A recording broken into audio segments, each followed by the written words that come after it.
Okay, hello everybody. My name is Michael Jones. I'm the founder of MoGraph Mentor and one of the individuals that helps run the program today, along with our amazing team of mentors. And in this event, we just wanted to run through a basic overview of the program and then just make myself available to answer any questions that you might have specifically that don't get answered. So, right off the bat, let me dive into my slides here. I'd like to just go through a description of the classes, talk a little bit about what the schedule typically looks like, since these are live online classes and there's a weekly schedule to maintain. Talk about the projects that are contained within Class 1. This program is heavily about the projects. Everything really centers around making work. Talk a little bit about the student's website, and then we'll do some live Q&A. So the basic format for our classes is essentially one mentor to every 6 students. Now 6 is the maximum class size. Sometimes we have smaller classes, but 6 is going to be the largest that we're ever going to have any class. We used to do larger class sizes when we first started, but just in an attempt to have more one-on-one time to just go deeper with each student, we've sort of incrementally brought that down. So now we're at 6, and I think we've found a really nice amount of people per class to where, you know, it's nice to have peers, it's nice to see what other people are doing, but you still want to have enough one-on-one time. So that's kind of where we are right now, is one mentor to a group of 6 students. Now the classes are, as I mentioned, heavily project driven. We really believe that we learn through creating work. The role of the mentor as you're creating this work is really akin to a creative director or an art director, giving feedback and reinforcing all those core concepts that we really believe matter: design principles, color theory, animation principles, things of that nature. So your live class times are going to be devoted to project feedback and critique, and then deeper discussions about those core concepts. So and Steve can even speak to this a little bit in the comments. You know, these live class times are about bringing, you're going to have things due every week. You're going to be making presentations. It's very much a studio environment. We're going to be asking you to do things that you would be doing in a studio, whether that's sort of research and development, creating mood boards, creating storyboards, creating wireframes and animatics, to really learn that process. So the live time, we try to keep it open and organic, to talk about your projects, the questions that you have, and then when need be, the mentor can jump into a specific piece of software to talk about specific solutions. So the weekly schedule, you're going to have one live class per week, and that's about an hour and a half to 2 hours, sometimes even as much as 3 hours, just depending on the week. That's going to be sort of one day a week, and we've actually been doing those more on Sundays. That's not always how it's going to be, but a lot of times we'll do Sunday evenings. Then the rest of the week, you're going to be working on your deliverables, right? You're going to have assignments that you need to be working on. And then throughout the semester, we're going to just intermix just special events, things like guest Q&As, live workshops, whatever the case may be. But the core of your scheduling is going to be about that live class time with your mentor, and then being dismissed for the rest of that week to work on your assignments, work on your pre-production, work on your designs, work on your animation. And throughout the week, you know, you have access to a private forum, private Facebook groups, to talk, to share your work, to get feedback, things like that. We always make the delivery of assignments due the day before your next class session, is pretty much how we run that. Now, the general time commitment, a lot of people ask us, you know, give me an estimate on how much time per week I'm going to be spending on the program. And because it's project-based, that's going to vary on how much time you can devote to it. We say you could do it in as little as 7 and probably about as much as 20, maybe even more than that per week. The key to making the most of this program and making the most of your class is spending time on your projects. You really need to make sure, if you're going to join the program, that you have time to devote to the projects. We have set this up very much like an art and design school, where we're not going to do like a follow along, here's how to make this one specific thing. It's really going to start more from a, here's a creative brief, here's a problem you need to solve. Now you need to apply your mind and your abilities to create something to solve that problem. And that takes time. And what we're really after is helping you have a better thought process of how to create good original works. So time is incredibly important if you're going to join the program. So the more the better, the more time the better. What if I'm out of town? That's a good question. If you're out of town, all classes, Q&As, workshops, all that stuff gets recorded, and then it goes into the archive for later viewing. So if you miss a live class time, you can always watch back the notes and watch back everything that happened during that class time. So I want to talk a little bit about the projects in Class 1. There are 3 projects in Class 1. It's a pretty jam-packed 12 weeks. We start right in week 1. We really want to hit the ground running as soon as the semester starts. We don't want to waste any weeks. And the very first project is titled Designing for a Theme. And this is strictly a visual project. This is strictly about the process of just creating visual artwork, just creating design. There's no animation in this first assignment. And it starts with just a general abstract theme. So in this example from one of our students, the theme that he chose was space. And he chose to put a little bit of a spin on that theme by creating this sort of spaceport scenes with sort of like a 1950s mid-century sort of vibe. And he went through the process of pitching that concept, developing sketches and storyboards, and then executing the artwork and refining it over the course of these first several weeks of Class 1.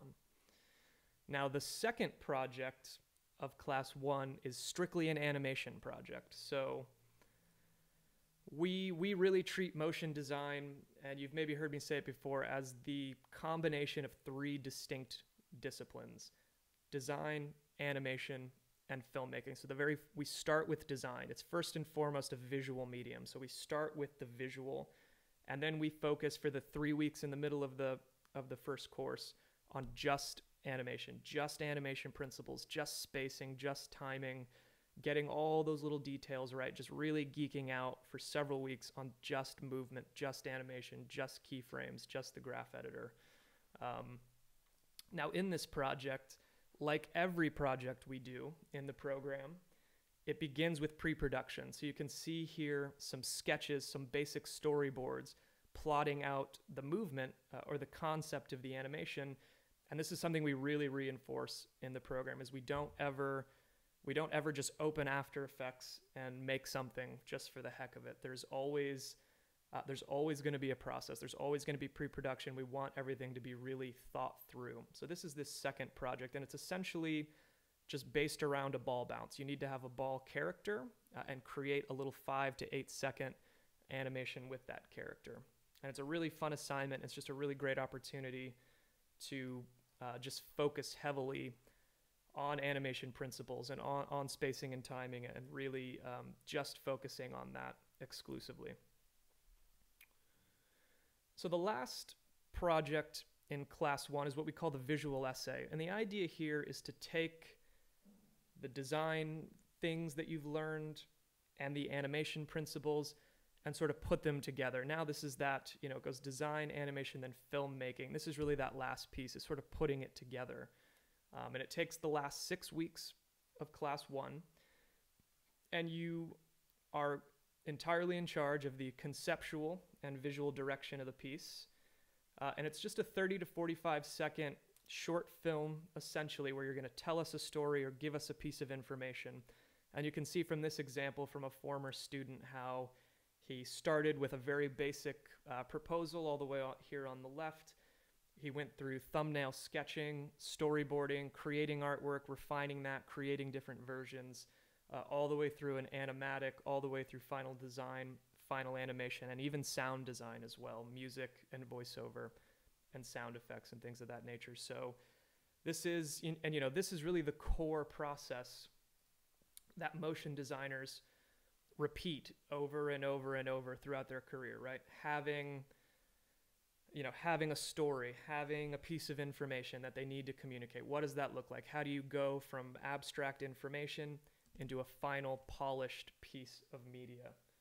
Um, everybody hearing me and seeing me okay? I was getting some notes about a bad connection. Let me know if everything's coming through okay.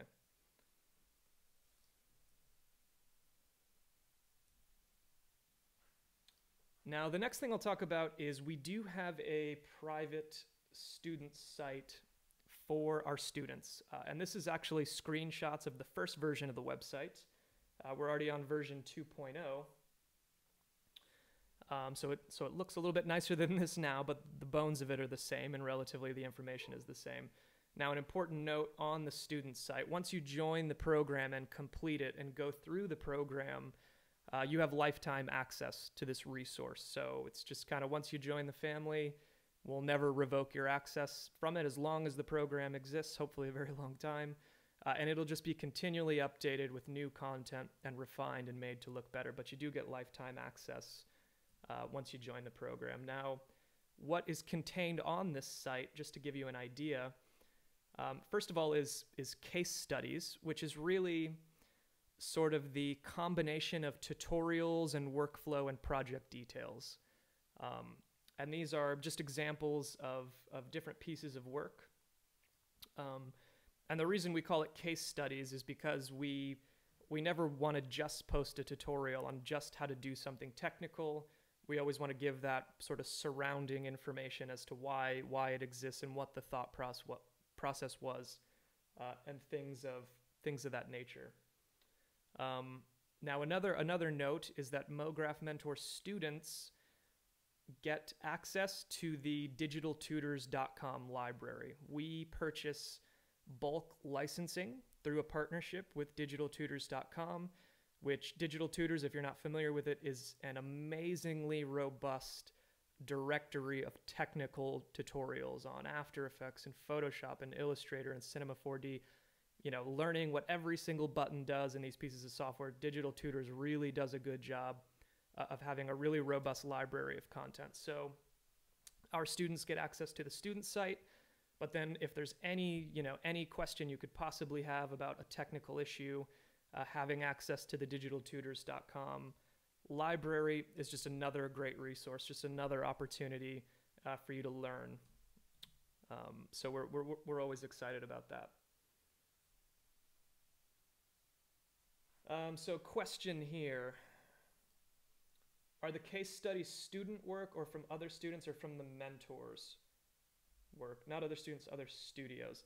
No, so all of the content on this site is either from me personally or from a mentor in the program. We didn't like pay Buck and all these other places to give us case studies, although that would be quite cool. Another thing on the student side is sort of the lectures or the presentations, right? And this is something I really believe strongly is at the foundation of being a good motion designer, right? Is understanding these core concepts. And even for me personally, who did not attend an art and design school, I very much went the route of Video Copilot, Grayscale Gorilla tutorials. And while those are great, I really didn't have an understanding of the basics that was sort of underlying good visual art and good motion design and good animation. So I really had to go back to the beginning and really focus on these things, focus on this information, color theory, design principles, the basics of typography, the basics of animation, things like that. So that information as well is on the student site. There is also just project information, of course, just helping you along week by week of what's due, what the vision is behind each project, inspiration, examples, relevant resources to consider, things like that. Also on the website, we have a category that we call Voices, which is essentially an interview series that we went out and shot with other motion designers from different studios. So, J.R. Kenest, Claudio Solis, here's, you can see Paul Slemmer in that clip from Veracity.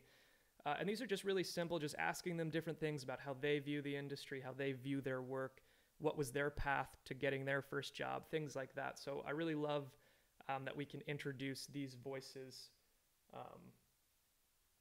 into the website as well. Let me turn my volume up a little bit. Someone's telling me.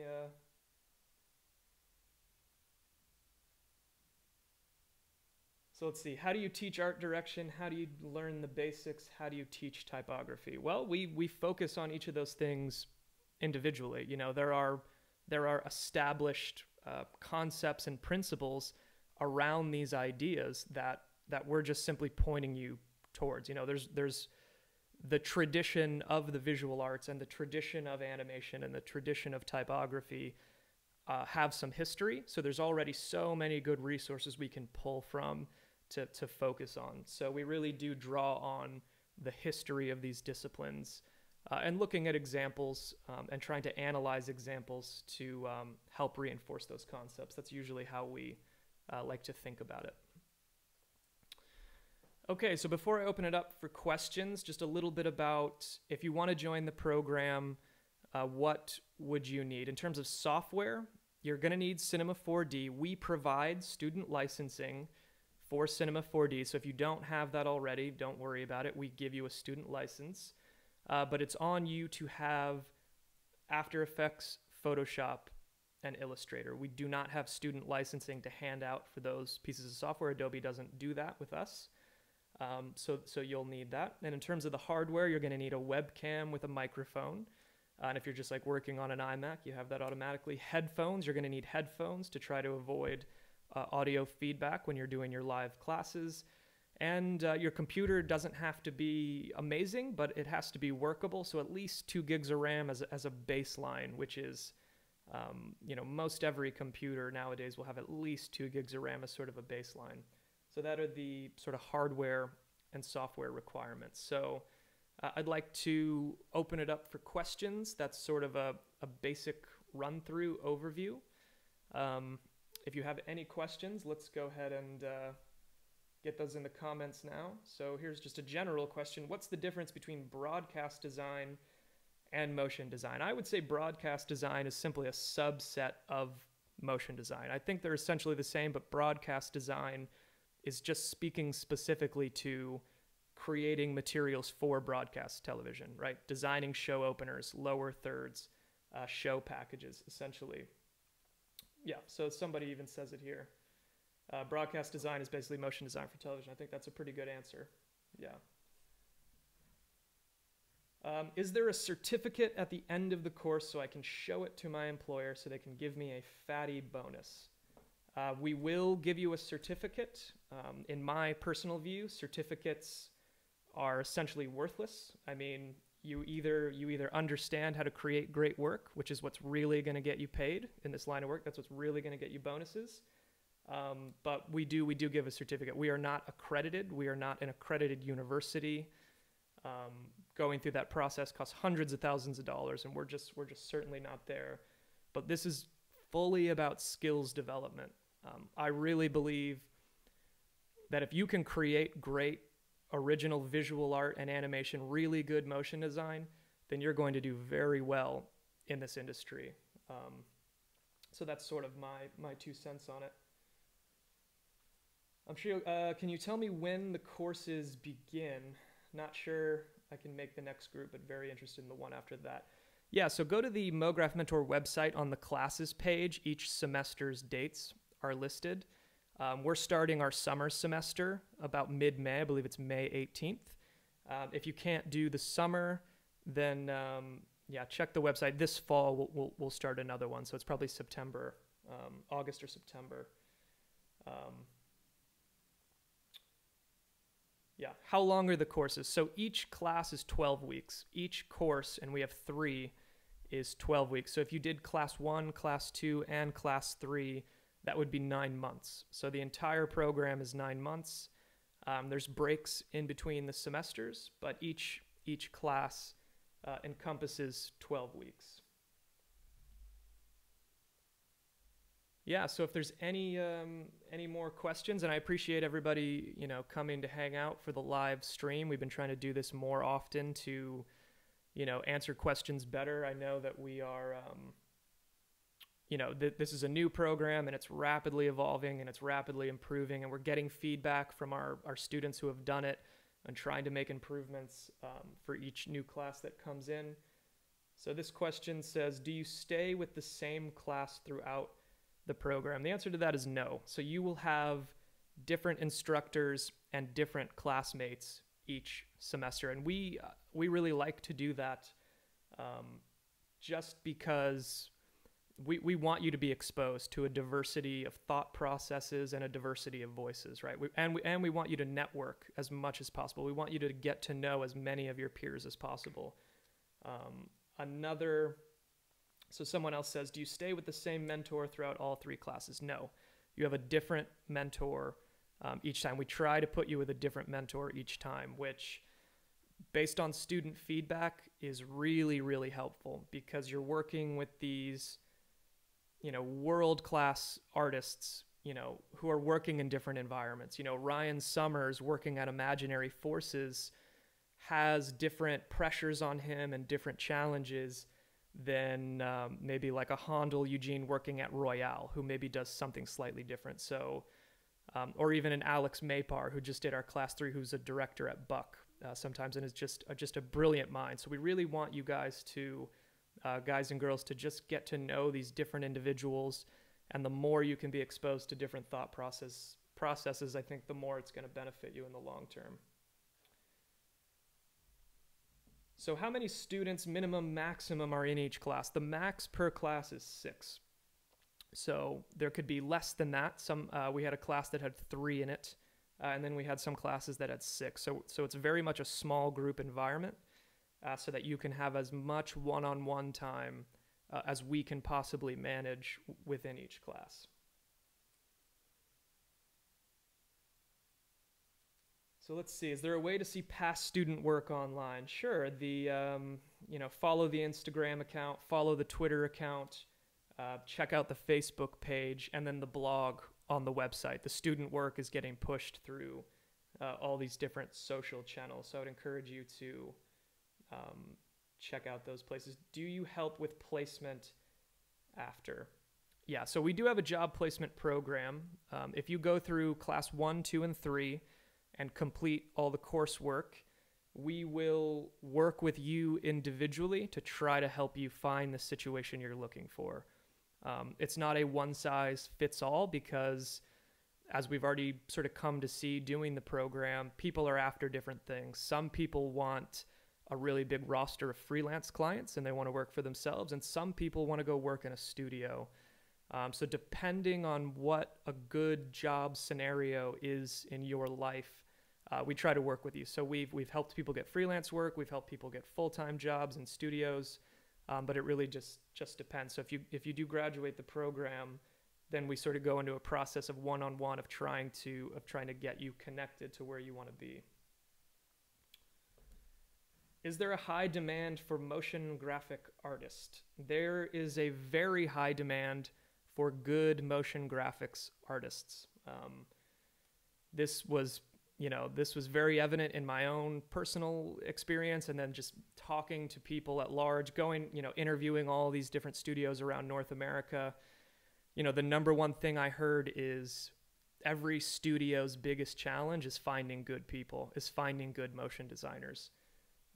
There's a lot of people that can press buttons in After Effects and follow some Grayscale Gorilla tutorials, but that doesn't really help the studios all that much. They need individuals who understand the process, who can do a storyboard, who can do an animatic, who can drive strong art direction.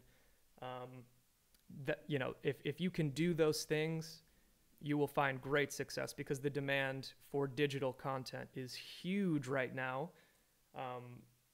Motion designers, we exist somewhere in the economy down the line from every digital screen that exists on planet Earth, right? Somebody's got to create content and design and movement and show packaging and user interface animations and web ads and all this content that these screens are just consuming constantly at an increasing rate.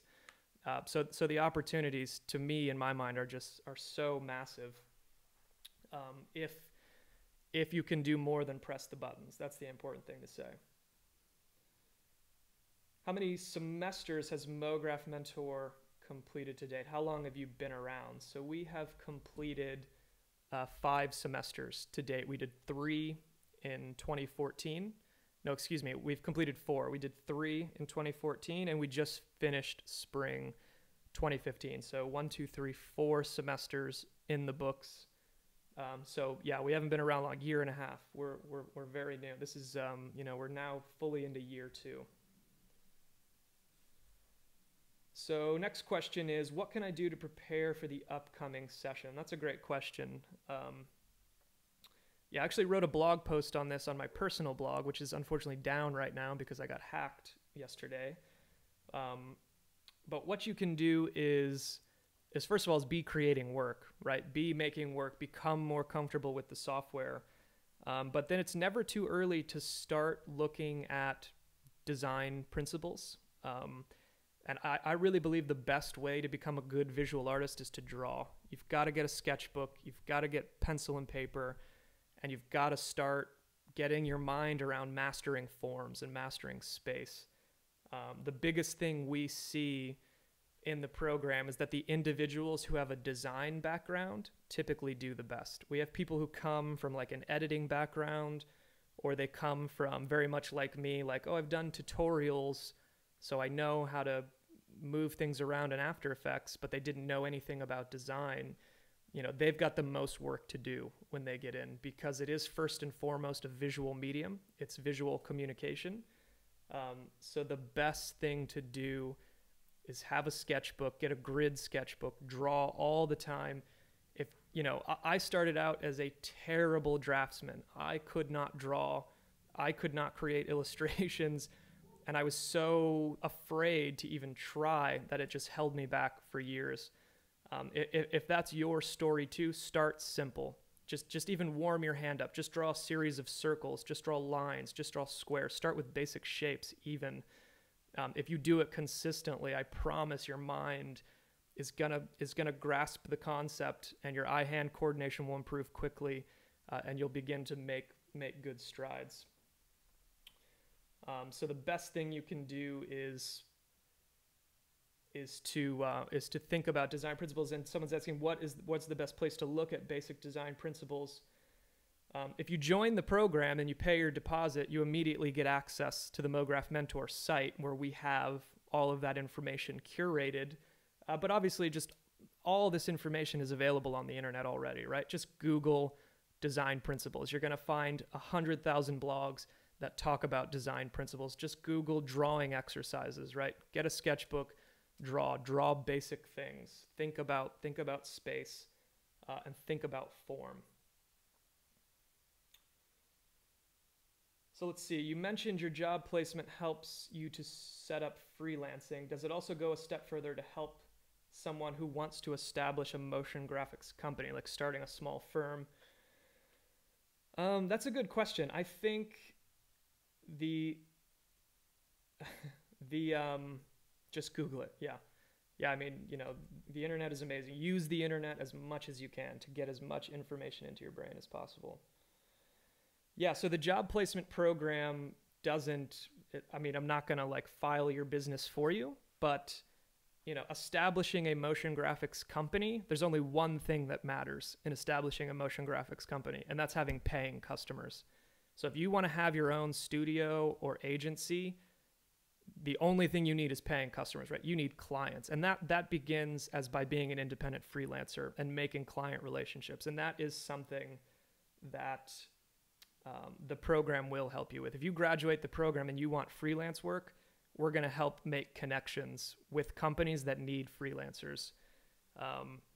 But then it'll be on you. It'll be on you to deliver. It'll be on you to do a great job. And that's why we do make the program pretty rigorous, is we really want this to set people up for long-term success, that they know how to speak to clients, that they understand process so well that they can go into meetings, they can go into pitches and really impress people, because this is truly what it takes to succeed in the creative arts, in digital arts right now. There are so many ad agencies.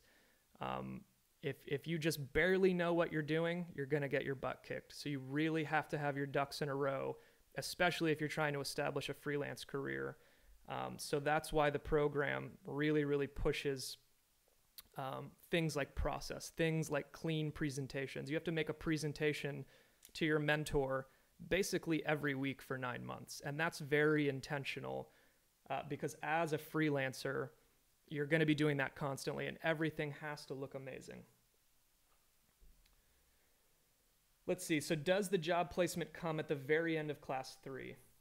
Yes. So you need to go through the program, do the coursework before we're going to go out to our partners and say this person's ready to do work. That's to try to protect the reputation of the program, but also to just even, in so many ways, protect the reputation of the program. We are not, if you just show up for class 1, we're not just going to immediately call everyone we know and say like, yeah, trust this person now. The biggest problem with freelancers that I see, and even people who have done the program and then just dropped out, is they don't deliver, right? They don't take it seriously. And then we get these companies contacting me and saying, hey, this person didn't deliver on time. They were hard to get a hold of. The work was just subpar. So we really want to kick your butt for 9 months and make sure you are 100% ready to not just deliver, but impress these people so that it advances your career instead of just shooting yourself in the foot.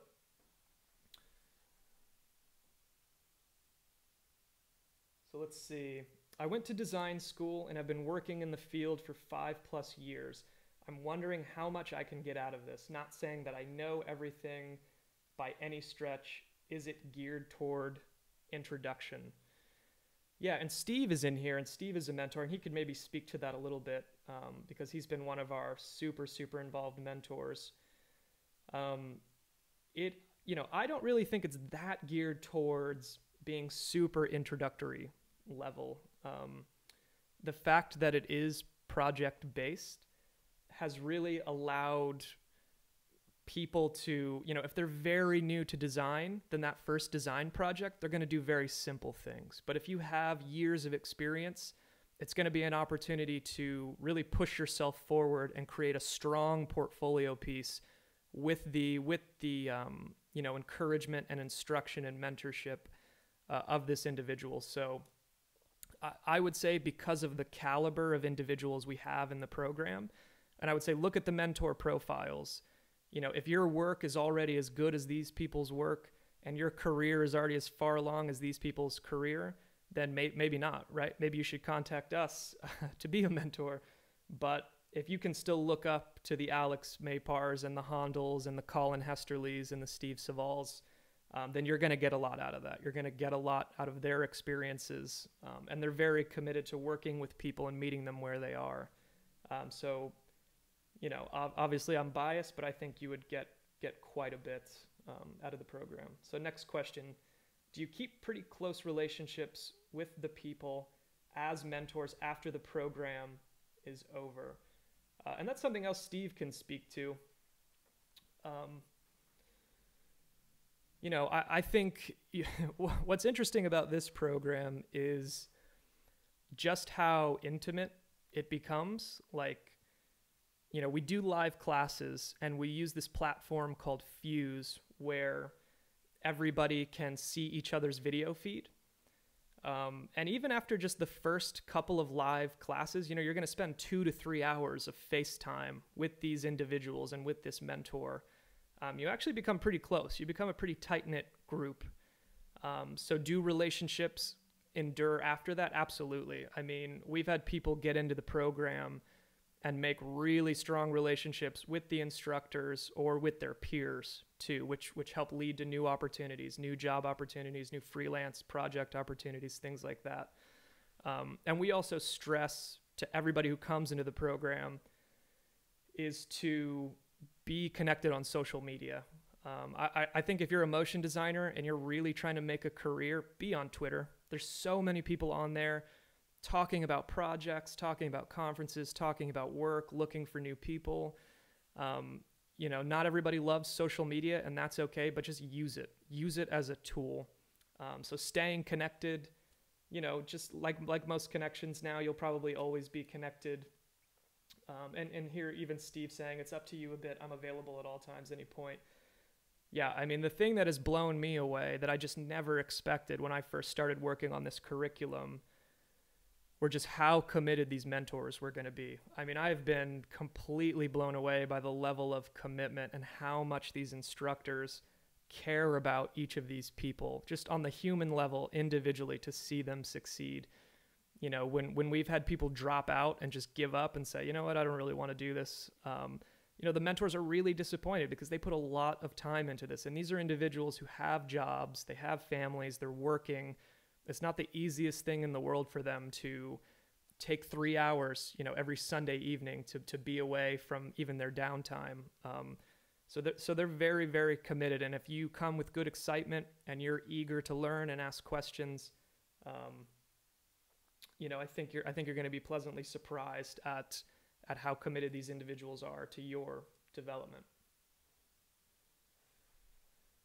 So one question, okay, are you seeing a high completion rate? Just curious, and I realize the school is new. So the completion rate is not very high. I'll be completely honest about this. And Steve can even speak to this a little bit too. The number of people that start at the beginning to say, yeah, I really, really want a career in motion graphics. And the people who are willing to do the coursework for all 9 months, you know, we're having people not complete it, right? I think part of it is online education. That's actually somewhat common, that it can be really easy to just give up and walk away if it gets hard or if you get behind, which is really disappointing. But it's like anything else. It's how much do you want it? How hungry are you to really take advantage of this thing? You know, there's no one piece of information we're going to give you that's going to give you an amazing portfolio. You have to make that amazing portfolio through effort, through one piece at a time. So we are doing our best to find ways to stay on top of people and track people down.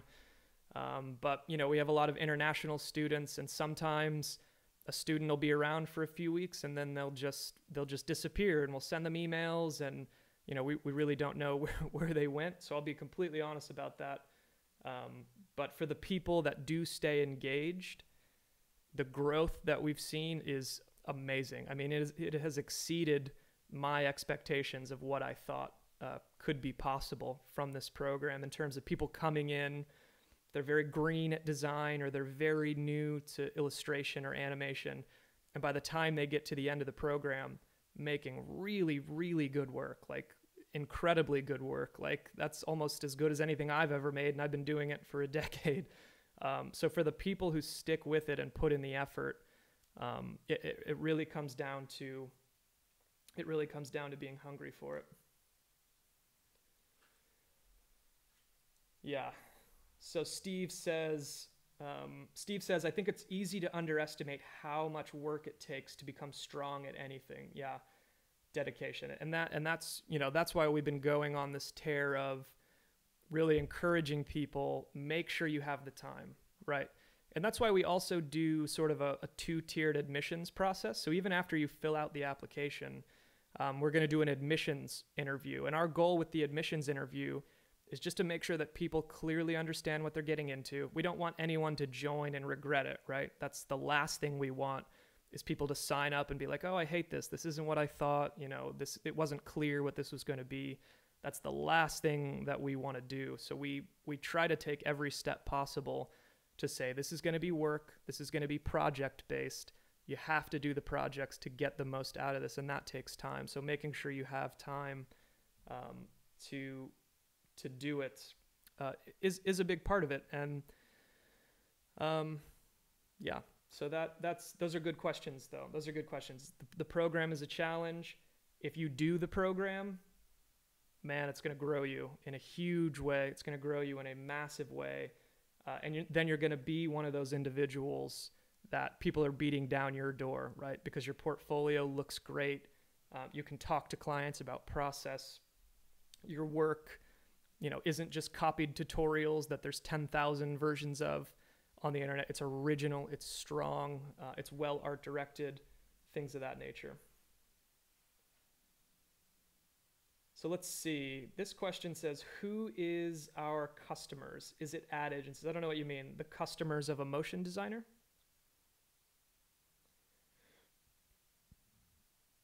I mean, ad agencies use motion designers, sure. Ad agencies, small marketing firms, internal marketing teams directly at businesses. I mean, the opportunities for a motion designer to create work is pretty diverse. You know, for me as a freelancer, and I still do quite a bit of freelance work, is a lot of direct to client, you know, hospitals, NGOs, nonprofits, small businesses, web-based businesses, then sometimes studios, ad agencies. As I said before, you know, the opportunities for what we do as a craft, as artists, is really tied to digital screens, digital devices, right? Cell phones, tablets, laptops, desktops, televisions, all of it. People are consuming content, and we're on the production end of that. So the opportunities are not only massive, but they're only going to get more massive. You know, there's still 1 billion, 2 billion people on planet Earth that aren't connected to the internet yet, that will be connected to the internet in our lifetime. They will have smartphones. They will be consuming media. So we are just, you know, we're tip of the iceberg right now with what people in our position can do to earn a living. So it's an exciting time for sure. Okay, guys, thank you so much for the great questions, and I'll hang out for a second if we have any last questions to get in here. I do appreciate everybody taking some time today to hear the overview of the classes, and if you're interested in joining us for the summer semester or even the fall semester, you can get in an application now. Down this page is some information for where to apply to fill out the application form. We also posted some mentor profiles to give you guys a sense of the type of individuals that are mentors in the program. Let's see. So another question here: Do you discuss basics of properly charging for freelance work in the later sessions? Yeah. So class 3. And even when you join the class, all the content is available to you. So if you join class 1 and you're immediately interested in learning about pricing, there are posts on the student site dedicated to pricing. My personal blog also has a lot of that same information, but we do talk about that side of it. Let's see, one thing I think I'm looking forward to the most is gaining confidence in my work and being able to present it and talk about it in a convincing way. Yeah, that can make all the difference, honestly. I really enjoyed your article on freelance. Thank you very much. I'm trying to yeah, just make contributions. I mean, motion design as an online community is really unique in the number of blogs that cover technical, artistic, professional development concepts. So I'm happy to be just a super small part of that. Awesome. Thank you guys and girls so much for hanging out. We're going to continue to do more of these. We haven't announced this yet, but we're going to start doing a little series that we're going to call Lunch Break, where we're going to do some demo reel reviews and do some live critique just for free, just with a wider audience. So please look out for that. Make sure you're subscribed to the MoGraph Mentor newsletter, because that's where those announcements are going to come through. So if you're interested in any of that or being a part of that, subscribe to that so you can try to get the details about that. Again, if you want to apply, look down this page to find a link to the application and fill out the application, and we'll get that process started, and we'll do an admissions interview. We are rapidly coming to the end of the enrollment period, just a couple more weeks. And yeah, thanks everybody so much. Have a great rest of your Tuesday. Thank you. Bye.